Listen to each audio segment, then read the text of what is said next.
नमस्कार। मैं डॉक्टर वास्तु शेट्टी, महारानी महिला विज्ञान कॉलेज मैसूर में हिंदी विभाग में सह प्राध्यापक हूँ। इस समय मैं हिंदी साहित्य जगत के श्रेष्ठ लेखिका महादेवी वर्मा द्वारा लिखित प्रसिद्ध निबंध चीनी पेरवाला पर प्रकाश डालना चाहता हूँ। महादेवी वर्मा अपने समकालीनों में बहुत ही गरिमामय स्थान प्राप्त कर चुके थे। हिंदी के माध्यम से नारी शिक्षा प्रसार करने हेतु प्रयाग महिला विद्यापीठ की स्थापना कर स्वयं प्रधानाचार्य का पद संभाला। इनकी प्रकाशित प्रमुख कृतियां हैं निहार, रश्मि, नीरजा, संध्या गीत, दीपशिखा, अग्निरेखा और यामा। अतीत के चलचित्र आदि प्रमुख है। हिंदी साहित्य जगत में अपने ही एक विशिष्ट स्थान हासिल कर चुके हैं महादेवी वर्मा। कहा जाता है महिला होने के नाते उन दिनों में बनारस हिंदू विश्वविद्यालय में इनको डॉक्टरेट करने तक आसानी से स्थान नहीं दिए थे। महिलाओं की शिक्षा के लिए काफी विशिष्ट प्रयत्न कर चुके थे। इसके लिए वे हमेशा स्मरणीय रह चुके हैं। प्रस्तुत चीनी फेरीवाला महादेवी वर्मा इसमें एक चीनी व्यक्ति के बारे में लिखते हैं। ಕನ್ನಡದ ವಿದ್ಯಾರ್ಥಿಗಳಿಗೋಸ್ಕರ ನಾನು ಇದನ್ನ ಕನ್ನಡ ಮತ್ತು ಹಿಂದಿ ಎರಡು ಭಾಷೆಯಲ್ಲಿ ಹೇಳುತ್ತೇನೆ। महादेवी वर्मा हिंदी साहित्यದ ಶ್ರೇಷ್ಠ ಲೇಖಕಿ। ಅವರು ಮಹಿಳೆಯರ ಶಿಕ್ಷಣಕ್ಕೋಸ್ಕರ ವಿಶೇಷ ಪ್ರಯತ್ನ ಮಾಡ್ತಾರೆ। ಅದಕ್ಕೋಸ್ಕರ ಮಹಿಳಾ ವಿದ್ಯಾಪೀಠ ಸ್ಥಾಪನೆ ಮಾಡಿ ಅವರು ಸ್ವತಃ ಅದರ ಪ್ರಾಚಾರ್ಯರಾಗಿ ಕಾರ್ಯನಿರ್ವಹಿಸುತ್ತಾರೆ। ಇವರು ಬರೆದಂಥ ಅನೇಕ ಕೃತಿಗಳು ನೀರಜ, ಯಾಮ, ಅತೀತ್ ಕೆ ಚಲನಚಿತ್ರ ಹೀಗೆ ಅನೇಕ ಕೃತಿಗಳು ಪ್ರಸಿದ್ಧವಾಗಿವೆ। ಪ್ರಸ್ತುತ ಚೀನಿ ಫೇರಿವಾಲ ಈ ನಿಬಂಧದಲ್ಲಿ ಅವರು ಒಬ್ಬ ಚೀನಿ ವ್ಯಕ್ತಿಯ ಬಗ್ಗೆ ಬರೆದಿದ್ದಾರೆ। महादेवी वर्मा कहती है कि उनको विशिष्ट रूप से वो किसी चीनी को फर्क नहीं कर सकते। ಯಾವುದೇ ಒಬ್ಬ ಚೀನಿ ವ್ಯಕ್ತಿಗೆ ಅವರು ಪ್ರತ್ಯೇಕವಾಗಿ ಗುರುತು ಮಾಡುವಷ್ಟು ಪರಿಚಯ ಅವರಿಗಿಲ್ಲ। ಒಂದು ದಿನ महादेवी वर्मा ಟಾಂಗಾದಿಂದ ಮನೆ ಹತ್ರ ಇಳಿತಾ ಇರ್ತಾರೆ। ಆ ಸಂದರ್ಭದಲ್ಲಿ ಒಬ್ಬ ಚೀನಿ ವ್ಯಕ್ತಿ ಅವರ ಗೇಟ್ ತೆಗೆದು ಹೊರಗಡೆ ಬರ್ತಾ ಇರ್ತಾನೆ। ಬಹುಶಃ ಅವನು ಮನೆಯ ಬಾಗಿಲು ಹಾಕಿದ್ ನೋಡಿ ಅವನು ಆಚೆ ಬರ್ತಾನೆ। महादेवी वर्मा टांगे से उतर ही रहे थे और देखते हैं फाटक से एक व्यक्ति बाहर आ रहा है, एक चीनी व्यक्ति। शायद दरवाजा बंद करने के कारण वो बाहर निकल रहा था और वो कहता है कुछ लेगा मैम साहब। ಆಚೆ ಬರ್ತಿರುವ ಚೀನಿ ವ್ಯಕ್ತಿ ಮೇಡಮ್ महादेवी वर्मा ಅವ್ರಿಗೆ ಕೇಳ್ತಾನೆ, मैम साहब ಏನಾದರೂ ತಗೋತೀರಾ? महादेवी वर्मा ಅಪ್ಪಟ ಭಾರತೀಯ ಸಂಸ್ಕೃತಿಯ महादेवी वर्मा ಅವರಿಗೆ ಈ मैम साहब ಅನ್ನೋ ಶಬ್ದ ಇಷ್ಟವಾಗುವುದಿಲ್ಲ। ಒಂದು ರೀತಿ ಆತ ನನ್ನನ್ನು विदेशी गौनನಲ್ಲಿ ನಿಲ್ಲಿಸಿಬಿಟ್ಟಿದ್ದಾನೆ ಅಂತ ಅವರು ಅನ್ಕೋತಾರೆ। महादेवी वर्मा जी को मैम साहब कहने के जो शब्द कुछ लेगा मैम साहब ये बिल्कुल अपथ्य है, उनको अच्छा नहीं लगता। हम कुछ नहीं लेंगे भाई, हमें कुछ नहीं लेना है भाई। तब चीनी व्यक्ति कहता है आपने मुझे यानी हमें बाई बोला, जरूर आप कुछ लेगा कहकर वो उनके आंगन में अपने गट्ठर को बिछाता है। मैडम सोचती है ये भी अजीब सा भाई मिला। काफी चर्चा करने के बाद उनको 2 मेजोपेश खरीदना पड़ता है और वो खरीदते हैं। हमें कुछ नहीं देना भाई, ನನಗೆ ಏನು ಖರೀದಿ ಮಾಡೋದಿಲ್ಲ ಭಾಯಿ ಅಂದ್ರೆ ಅಣ್ಣ ಅಂದಾಗ ಆ ಚೀನಿ ವ್ಯಕ್ತಿ ನನಗೆ ಅಣ್ಣ ಅಂದ್ರೆ ನೀವು ಏನೋ ಒಂದು ಖರೀದಿ ಮಾಡ್ತೀರಾ? ಅಣ್ಣ ಅನ್ನೋ ಹಿಂದೆ ಒಂದು ಕಥೆ ಇದೆ, ಅದು ಮುಂದೆ ಹೇಳ್ತಾ ಹೋಗ್ತೀವಿ। ಆಗ महादेवी वर्मा ನಿರುಪಾಯರಾಗಿ 2 ಟೇಬಲ್ ಕ್ಲಾತ್, ಮೇಜೋಪೇಶ್ ಅಂದ್ರೆ ಮೇಜಿನ ಮೇಲೆ ಹಾಕುವಂತ ಒಂದು 2 ಟೇಬಲ್ ಕ್ಲಾತ್ ಅನ್ನು ಖರೀದಿ ಮಾಡ್ತಾರೆ।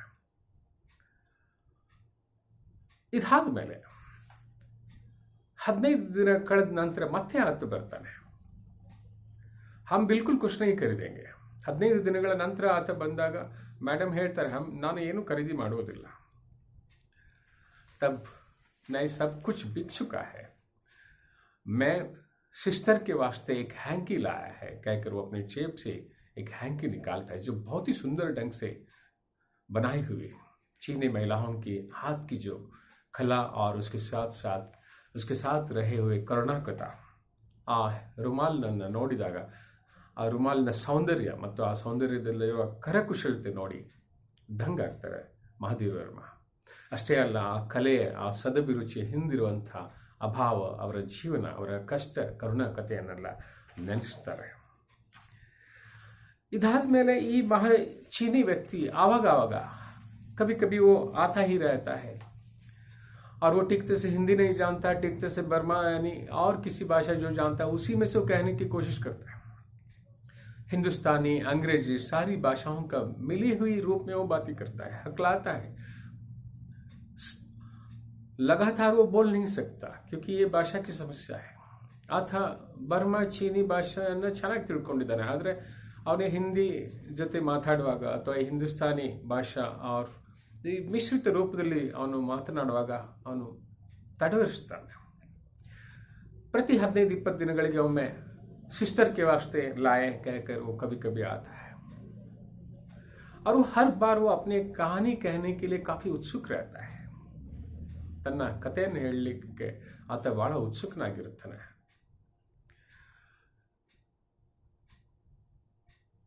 बड़ा दुखदायक कहानी है. उसकी माता पिता एक जगह चाय की दुकान खोलते हैं और तब एक बहन पैदा हुई थी, ये नहीं पैदा हुआ था. इसकी पैदा होते ही मां मर जाती है. ಒಂದು ಕಡೆ ತಂದೆ ತಾಯಿ ಚಹಾದ ಅಂಗಡಿ ಮಾಡ್ತಾರೆ. ಆತ ಆಗ ಇನ್ನು ಹುಟ್ಟಿರಲಿಲ್ಲ. ಅಕ್ಕ ಹುಟ್ಟಿದ್ಲು. ಈತನ ಜನ್ಮ ಆಗ್ತಿದ್ದಂಗೆ ಇವನ ತಾಯಿ ಸತ್ತೋಗ್ತಾಳೆ. ಆಗ ಕೆಲವು ಸಮಯದ ನಂತರ ತಂದೆ ಇನ್ನೊಂದು ಮದುವೆ ಮಾಡ್ಕೋತಾಳೆ. ಸ್ಟೆಪ್ ಮದರ್ ವಿಮಾತಾಳ ಆಶ್ರಯದಲ್ಲಿ ಇವರಿಗಿರುವಂತಹ ಸಂದರ್ಭ ಬರುತ್ತೆ. विमाता की देखरेख में इनको रहना पड़ता है और इस बालक तब ये चीनी फेरी वाला जो है तब बहुत छोटे बालक है. बहन की देखरेख में रहना पड़ता है और विमाता इनके साथ बहुत गलत व्यवहार करती है. बहन ಅಕ್ಕ ಈತನ ರಕ್ಷಣೆ ಮಾಡೋಕ್ಕೋಸ್ಕರ, ವಿಮಾತಾಳ ಕೆಟ್ಟ ವ್ಯವಹಾರದಿಂದ ತನ್ನ ತಮ್ಮನ ರಕ್ಷಣೆ ಮಾಡೋಕ್ಕೋಸ್ಕರ ಅಥವಾ ಅವನ ಹಸಿವು ನೀಗಿಸ್ಕೋಸ್ಕರ ಎಷ್ಟೋ ಸಂದರ್ಭದಲ್ಲಿ ಅಗಲ್ ಬಗಲ್ಗೆ ಗರ್ಮೆ ಕಾಮ್ ಕರ್ತೀವಿ. ಅಕ್ಕಪಕ್ಕದ ಮನೆಗಳಲ್ಲಿ ಪಾತ್ರೆ ತೊಳೆಯುವಂಥದ್ದು ಅಥವಾ ಏನೋ ಕೆಲಸ ಮಾಡಿ ಅವರು ಕೊಟ್ಟಂಥ ಊಟಗಳ ಅಥವಾ ತಿಂಡಿಯನ್ನು ತಂದು ತನ್ನ ತಮ್ಮನಿಗೆ ತಿನ್ನಿಸ್ತಾಳೆ. ಹೀಗೆ ದಿನಗಳು ಕಳೀತಾ ಇರುವಾಗ ಏಕ್ ದಿನ इस तरह दिन चल रहे थे. एक दिन विमाता इस छोटी बहन को उसके काया पलट कर देती है. उसके होठों में लाली लगवाती है, पाउडर और रंगीन कपड़े पहनाती है और कहीं फेंक देती है. चीनी फेरी वालों को ये पता नहीं चलता. ಹೀಗಿರುವಾಗ ಅವರ ಮಲತಾಯಿ ಅಕ್ಕನನ್ನ ತಯಾರು ಮಾಡ್ತಾಳೆ. ಅವಳ ತುಟಿಗೆ ಬಣ್ಣ ಹಚ್ಚಿ ಅವಳಿಗೆ ಬಣ್ಣದ ಬಟ್ಟೆಯನ್ನು ತೊಡಿಸಿ ಅವಳ ರೂಪವನ್ನೇ ಬದಲಾಯಿಸಿ ಪ್ರತಿನಿತ್ಯ ಹೇಳಬೇಕು ಅಂದ್ರೆ ವೇಷಾವೃತ್ತಿಗೆ ತಳ್ತಾಳೆ. ಇದರಿಂದ ಅವಳು ಸಿಕ್ಕಿರೋ ದುಡ್ಡಲ್ಲಿ ತನ್ನ ತಮ್ಮನಿಗೆ ಏನೋ ಒಂದೊಂದು ಹೊಸ ಆಟಿಕೆ ಏನೋ ಸಾಮಾನು ತಂದು ಕೊಡ್ತಾಳೆ. ಆದರೆ ದಿನದಿಂದ ದಿನಕ್ಕೆ ಅವಳು ಕುಗ್ಗಿ ಹೋಗ್ತಾ ಇರೋದನ್ನ ತಮ್ಮ ಗಮನಿಸ್ತಾನೆ.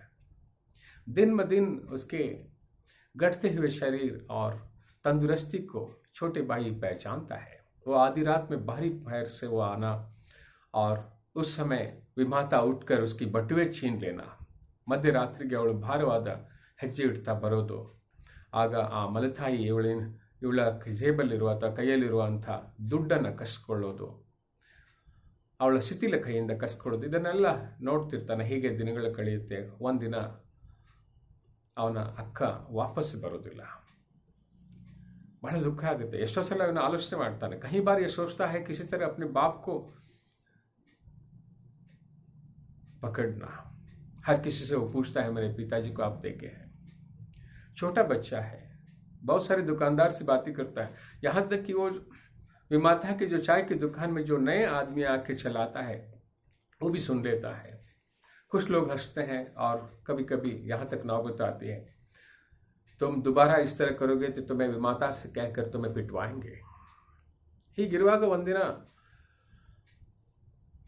ಅವಳ ಅಕ್ಕ ವಾಪಸ್ ಬರೋದಿಲ್ಲ. ಬಹಳ ದುಃಖ ಆಗುತ್ತೆ ಈತನಿಗೆ. ಅಕ್ಕನನ್ನು ಹುಡುಕಾಡ್ತಾನೆ.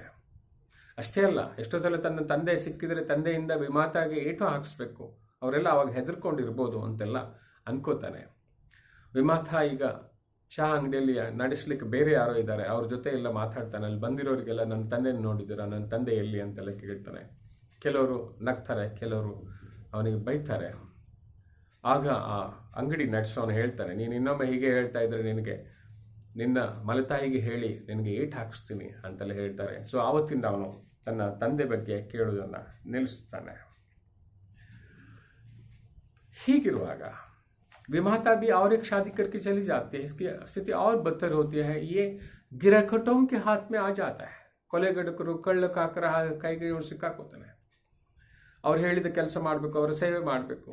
ಅವರು ನಾಚನೆ ಲಿಕ್ಕೆ ಆಯ್ತು तो नाचना चाहिए, ಕುಣಿಲಿಕ್ಕೆ ಹೇಳಿದ್ರೆ ಕುಣಿಬೇಕು, ಅವರ ಪ್ರತಿಯೊಂದು ಕೆಲಸವನ್ನು ಮಾಡಬೇಕು.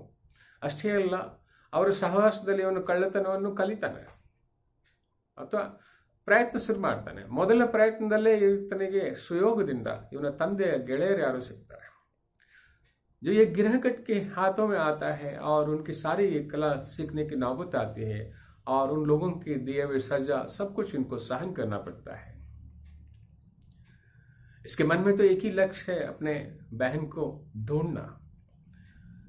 कई बार ढूंढने की कोशिश में ये लोगों से टक्कर खाकर गिरते गिरते बचा है. लोग सोचते थे इतनी छोटी सी उम्र में पागल हो गया है. ತನ್ನ ಅಕ್ಕನಿಗೆ ಹುಡುಕುವಂಥ ಸಂದರ್ಭದಲ್ಲಿ ಎಷ್ಟೋ ಜನರಿಗೆ ಕೇಳ್ತಾ ಒಮ್ಮೊಮ್ಮೆ ಯಾರ್ಯಾರಿಗೂ ಎಡೆತ್ ಹಾಕಿ ಬಿಡುವಂಥ ಸ್ಥಿತಿಗೆ ಬಂದು ಆಗ ಇವರು ಇಷ್ಟು ಸಣ್ಣ ವಯಸ್ಸಿನಲ್ಲೇ ಈತ ಹುಚ್ಚನಾಗಿದ್ದಾನ ಅಂತೆಲ್ಲ ತಿಳ್ಕೊಂಡಿದ್ದೆ. ಹೀಗಿರುವ ಇವನು ಕಳ್ಳರ ಒಂದು ಗ್ಯಾಂಗಿಗೆ ಸಿಕ್ಕಾಕೋತಾನೆ. ಆಮೇಲೆ ಅವ್ರು ಹೇಳಿದ ಕೆಲಸ ಮಾಡೋದು, ಸೂಕ್ಷ್ಮವಾಗಿ ಅವರ ಎಲ್ಲ ಕಲೆಗಳು ಗೊತ್ತಾಗುತ್ತೆ. मध्यरात्रि बरता इरुवाग जो जल्दी जल्दी दौड़ के आता है तो समझ लेता है ये काफी हाथ लग गई है, और जो धीरे से भारी पांव से आता है इसको कुछ हाथ नहीं लगा. और इनके छोटे मोटे सारी कला वो जानता है. ಈ ಕಳ್ಳರ ಗ್ಯಾಂಗಲ್ಲಿದ್ದು ಯಾರು ರಾತ್ರಿ ಜೋರಾಗಿ ಬರ್ತಾರೆ, ಈತ ಭಾಳ ಗಳಿಸ್ಕೊಂಡು ಬಂದಿದ್ದಾನೆ, ಅಥವಾ ಯಾರಾದರೂ ತುಂಬ ನಿಧಾನವಾಗಿ ಬರ್ತಾರೆ ಅಂದರೆ ಆತ ಏನೂ ಸಿಕ್ಕಿಲ್ಲ.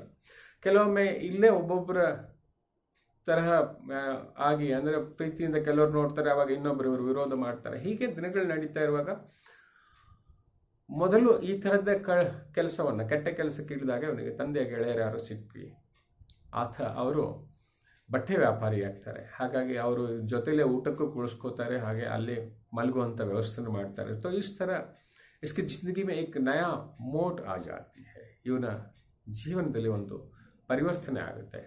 ಕೆಟ್ಟ ಕೆಲಸಕ್ಕೆ ಇಳಿಯುವ ಬದಲು ಒಂದು ಬಟ್ಟೆ ಅಂಗಡಿಯಲ್ಲಿ ಕೆಲಸ ಮಾಡುವಂಥದ್ದು. ಹಾಗೆ इस तरह वो कपड़े की दुकान में जो काम करते करते कभी कभी कपड़े बेचने के लिए इनको दूर दूर जाना पड़ता है, और वो हिंदुस्तान में यानी भारत में भी आता है, भारत में भी कहीं रहता है, और यहाँ रहकर वो हर 15-20 दिन में कपड़े बेचने के लिए आता है, तान के साथ, भारी गट्टर के साथ, और एक हाथ में गज यानी मेजरमेंट वो लेके आता है. ಹೀಗಿರುವಾಗ ಅವನು ಚೀನಿ ಫೇರಿವಾಲ ವ್ಯಾಪಾರಕ್ಕಾಗಿ ಭಾರತಕ್ಕೆಲ್ಲ ಬರ್ತಾನೆ. ಇಲ್ಲಿ ಬಂದು ಇಲ್ಲಿ ಚೀನಿಯರ ಮಧ್ಯದಲ್ಲಿ ಅವನು ಇರ್ತಾನೆ. ಆಮೇಲೆ ಆವಾಗ ಮಹದೇವ್ ವರ್ಮ ಅವರಿದ್ದಲ್ಲೂ ಬರ್ತಾನೆ. ಒಂದು ಕೈಯಲ್ಲಿ ಮೆಜರ್ಮೆಂಟ್ ಗಜ ಅಂದರೆ ಸ್ಟಿಕ್ ಮೀಟರ್ ಪಟ್ಟಿ ಮತ್ತು ಬೆನ್ನಿಗೆ ಭಾರಿ ಗಂಟನ್ನು ಇಟ್ಕೊಂಡು ಬರ್ತಾನೆ. ಸೊ ಈತನ ಕತೆ ಎಲ್ಲ ಕೇಳ್ತಾರೆ. ಆವಾಗ ಬೇಕಿರಲಿ ಬೇಡದಿರಲಿ ಮೇಡಮ್ ಎಷ್ಟು ಸಲ ಖರೀದಿ ಮಾಡ್ತಾರೆ. ಒಮ್ಮೆ ಇದೆಲ್ಲ ಕಥೆನ ಹೇಳುವಾಗ ಅವನು ಹೇಳ್ತಾನೆ, ನನಗೀಗ ಬುಲಾವ ಆಗ್ಯಾ ಹೇ, ಮುಜೆ ವಾಪಸ್ ಜಾನಾ ಹೇ, ನನಗೀಗ ಕರೆ ಬಂದಿದೆ, ವಾಪಸ್ ಹೋಗ್ಬೇಕು. ಅಲ್ಲಪ್ಪ ನಿನ್ಗೆ ಯಾರು ಇಲ್ವಲ್ಲ, ನಿನ್ಗೆ ಯಾರು ಕರೀತಾರೆ? ಆಗ ಹೇಳ್ತಾನೆ, मैंने कब कहा ಚೈನಾ नहीं है. ನಾನು ಯಾವಾಗ ಹೇಳಿದ್ದೀನಿ ನಮ್ಮ ದೇಶ ಇಲ್ಲ, ನಿನ್ಗೆ ಯಾರಪ್ಪ ಬುಲಾವ ಕಳಿಸೋರು ಅಂದರೆ ನಿನಗೆ ಸಂದೇಶ ಕಳಿಸೋರು ಯಾರು ಇಲ್ವಲ್ಲ ನಿನ್ನವರು. ಆಗ ಹೇಳ್ತಾನೆ ಅವನು, ನೋಡಿ ನಾನೀಗ मुझे अभी जिस जगह काम कर रहा हूँ उनकी सारे हिसाब किताब करने के लिए जो मेरे पास जो गट्टर है उसे बेचना है. ಈಗ ನಾನು ಇರುವಂಥ जो ಕೆಲಸ ಮಾಡುವಂಥ ಅಂಗಡಿಯವನಿಗೆ ಹಣ ತಲುಪಿಸಬೇಕಾಗಿದೆ, ಇರುವ ವಸ್ತುಗಳನ್ನು ನಾವು ಮಾರಾಟ ಮಾಡಿ ನಾನು ಹೋಗಬೇಕಾಗಿದೆ.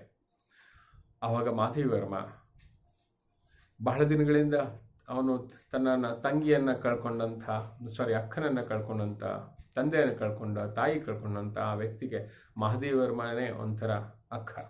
महादेव वर्मा ही उनकी बहन। हालांकि उसके पास उस समय पैसे ना होने के बावजूद भी इधर उधर ढूंढ कर अगल बगल वालों से पूछ कर वो उनको पैसे दे देते हैं और उनको चाइना जाने के लिए बंदोबस्त कर देते हैं। उनका व्यवस्था ठीक हो जाती है। चाइना वापस होगलिಕ್ಕೆ ಬೇಕಾಗುವಂಥದ್ದು।